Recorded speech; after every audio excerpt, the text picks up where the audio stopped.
चेन्नई को लेकर एक और बड़ी और बुरी खबर सामने आ रही है। चेन्नई सुपर किंग्स हर मुकाबले के बाद कहीं ना कहीं इंजरी से परेशान हो जाती है और ऐसे में अब जो खिलाड़ी इंजर्ड हुआ है वो चेन्नई का गार्डियन था। एक तरीके से वही मुकाबले जिता रहा था, पिछले मुकाबले का मैन ऑफ द मैच था। बात कर रहे हैं जेमी ओबर्टन की।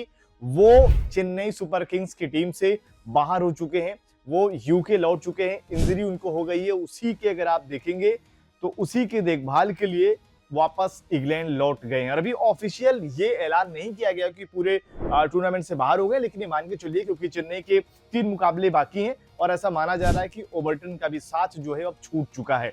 ये थाई इंजरी की वजह से चेकअप के लिए लौटे हैं, लेकिन फैंस तो उम्मीद कर रहे हैं कि वापस लौट जाए, लेकिन बहुत कम चांसेस है कि ओबर्टन यहाँ पर लौट पाएंगे। लेकिन उनका रिप्लेसमेंट कौन होगा, एक बड़ा सवाल जरूर है। लेकिन अगर बात करें ओबर्टन क्यों जरूरी हो जाते हैं चेन्नई के लिए, उनका प्रदर्शन अगर आप देखेंगे 10 मुकाबलों में 14 विकेट, और तब ये विकेट निकाले हैं जब बाकी गेंदबाजों की पिटाई हो रही थी।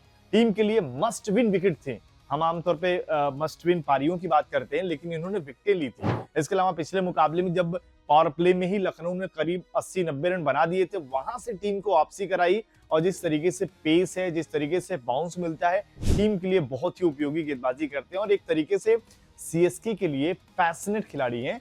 आप देखेंगे इनको कि किस तरीके से फील्ड में पूरी जान झोंक देते हैं। बैटिंग से भी इंपैक्टफुल पारियां इन्होंने खेली और गेंदबाजी में तो फिर ये ऐसे खिलाड़ी बन गए थे कि कहीं ना कहीं ऐसा लग रहा था कि चेन्नई की टीम को अगर कोई खिलाड़ी सबसे ज्यादा सीरियस होकर खेल रहा है तो वो जेमी ओबर्टन है, और वही अब बाहर हो चुके हैं। और ये सिर्फ पहली बार नहीं, इस आईपीएल में जो खिलाड़ी चेन्नई के लिए बेहतर करता है, 1-2 मैचों बाद वही बाहर हो जाता है। अब इस आंकड़ों को अगर आप देखें, जिसमें खलील अहमद शुरुआत करते हैं बाहर होने से, उसके बाद आयुष मात्रे, जिनसे पूरी उम्मीद थी कि इस आईपीएल में बहुत ही बेहतरीन प्रदर्शन करने वाले हैं, वो चोट की वजह से बाहर हो जाते हैं। नेथन एलिस ने शुरुआत पहले ही कर दी थी कि वो बिना खेले ही बाहर हो गए थे।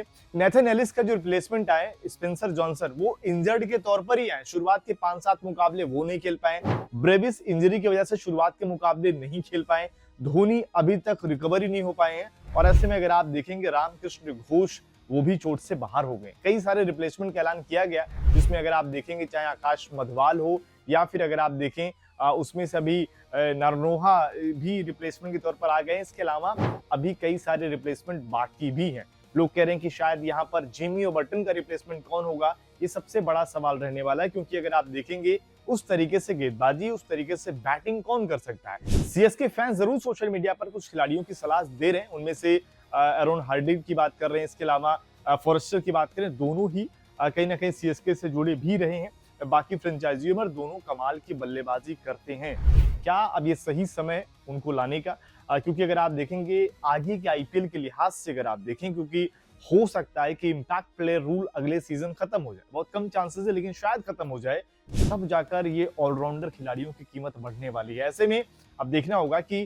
किस खिलाड़ी को, क्या फॉरेस्टर आने वाले हैं, एरोन हार्डी आने वाले हैं, या कोई और ऐसा खिलाड़ी है जो जेमी ओबर्टन को रिप्लेस कर पाएगा।